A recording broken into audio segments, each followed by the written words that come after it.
Je vous prie, s'il vous plaît, d'accueillir Ulrich Takam.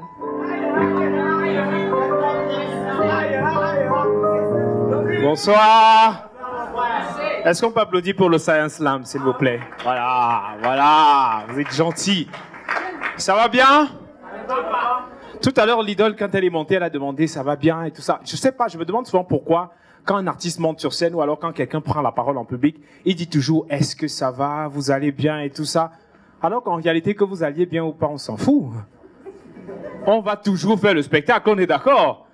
Quand un artiste monte sur scène, il dit est-ce que ça va? Si quelqu'un dans le public dit moi j'ai faim, l'artiste là va lui donner à manger? Jamais. C'est pour ça que moi, quand je monte sur scène, je commence directement. Parce que c'était que les artistes donnaient les choses aux gens, à leur spectacle. Je prie Dieu que Samuel Eto'o ne soit jamais artiste. Parce que s'il arrive à son concert un jour, il tente de dire « Est-ce que ça va ?» Je serai le premier à dire « Oh non, c'est moi qui dis que ça va. Toi-même tu ne vas pas, Wanda. Comme tu passes ton temps à donner là, donne ma part, hein? » Moi, c'est Ulrich Takam. Elle l'a déjà dit. Je suis animateur radio et artiste humoriste. Les gens me demandent souvent pourquoi est-ce que tu fais de la radio et de l'humour. J'ai dit fiche choquant. Tu fais quoi sur ma vie? T'as pas de vie, c'est arrêté. À quel niveau exactement? De vous à moi, est-ce que je suis le seul dans le pays ici qui fait deux métiers? Samuel Eto'o, il est footballeur professionnel et il est hôtesse à MTN. Est-ce que les gens lui ont posé la question? Hein?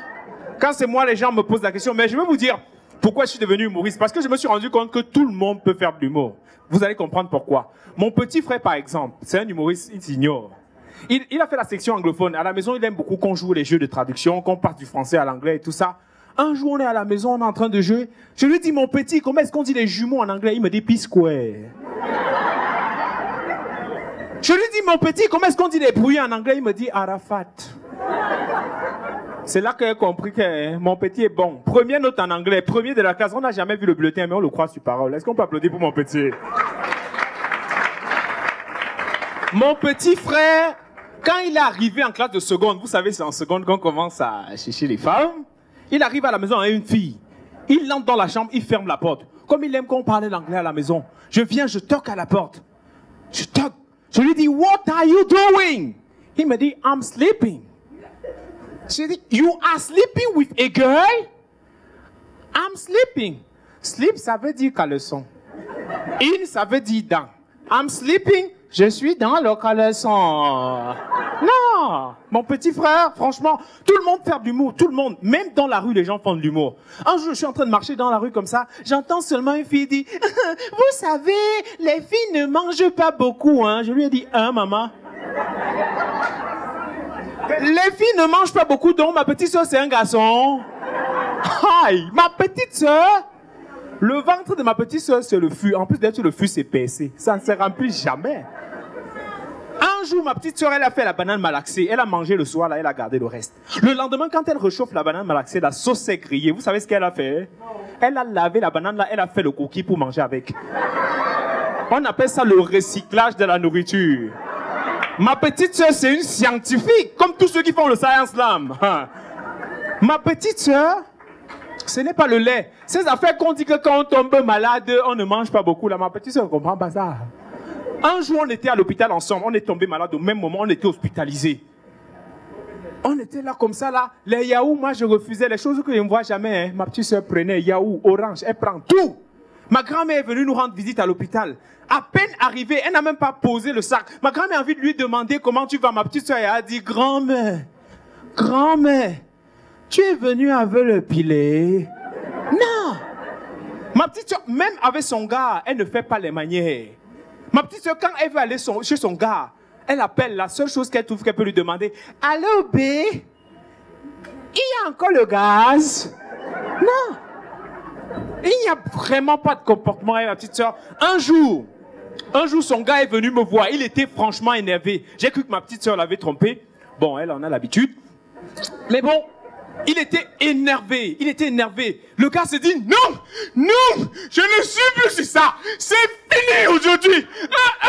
J'ai dit que le gaz est fini. J'ai cru que je l'avais eu. Elle arrive à la maison, elle prend le couteau, elle pèle la patate, elle se met à manger, même la patate crue. Non.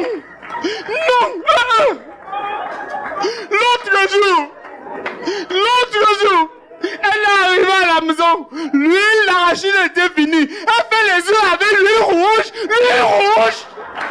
Non. Tout le monde fait de l'humour.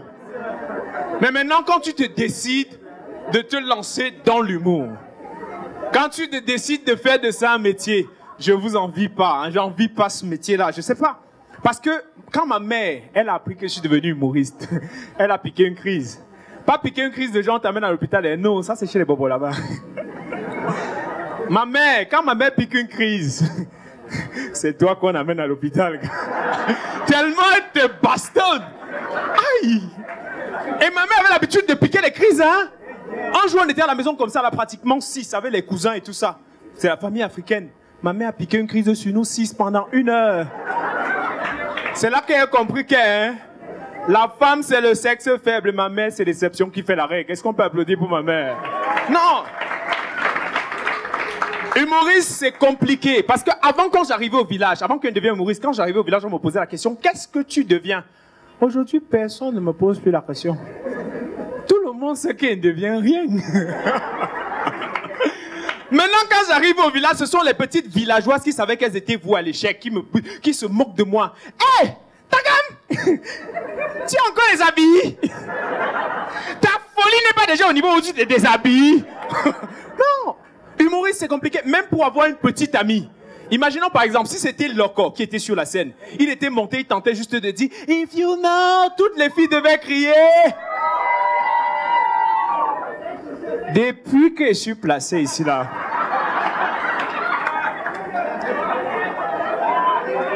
Au contraire, j'ai même entendu une fille là-bas dire derrière que le gars s'y est bête. Oh non. Humoriste, c'est pas quelque chose. Et puis, en tant qu'humoriste, je m'imagine un peu comment est-ce que ça va se passer quand je vais mourir.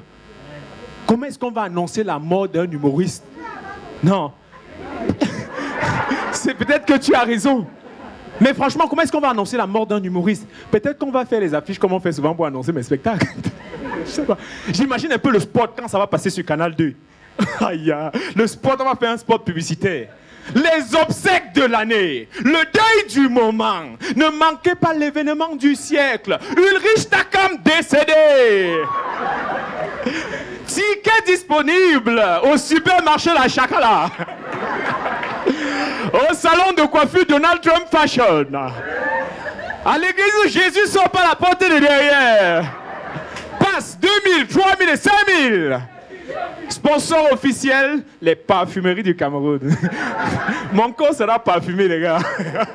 Non, écoutez, on en rit, mais franchement, comment est-ce que ma femme va me pleurer? Son mari était humoriste, il est mort. Je serais probablement étalé au salon comme ça. Ma femme, comment est-ce qu'elle va pleurer? T'as comme c'est encore qu'un sketch, ça. T'as comme lève-toi. Lève-toi. T'as comme toujours. Depuis quand tu fais un spectacle à la maison, tu vois les gens sont venus, ils n'ont pas payé l'entier. Tu joues quoi? Depuis quand tu fais le spectacle, tu vois, t'as comme. Lève-toi. Lève-toi, t'as comme. Regarde, deux fois est venu sans les caméras, tu joues que qui va filmer, t'as comme. Lève-toi. Qui va mettre sur Facebook? À ce sujet, elle a tort. Il y aura toujours quelqu'un pour mettre sur Facebook. Et le pire, c'est que le gars va mettre sur Facebook comme ça, avec en légende, il est parti trop tôt. On avait rendez-vous sur la terre. Non. Et puis, mon fils qui n'aura mon dernier né, il n'aura peut-être que 3 ans. Il ne va pas trop comprendre ce qui est en train de se passer. Sa mère est en train de pleurer. Il ne va pas comprendre comment est-ce qu'il va réagir. Maman, papa t'a donné un rôle dans son nouveau sketch. Maman, tu joues alors bien, hein? Ça fait vraiment comme si tu pleurais. Tu joues, mais même plus bien que papa, maman. Mon père et ma mère font la comédie. Merci beaucoup, c'était Ulrich Takam. Merci. Facebook, Ulrich Takam officiel pour plus de vidéos. YouTube, Ulrich Takam.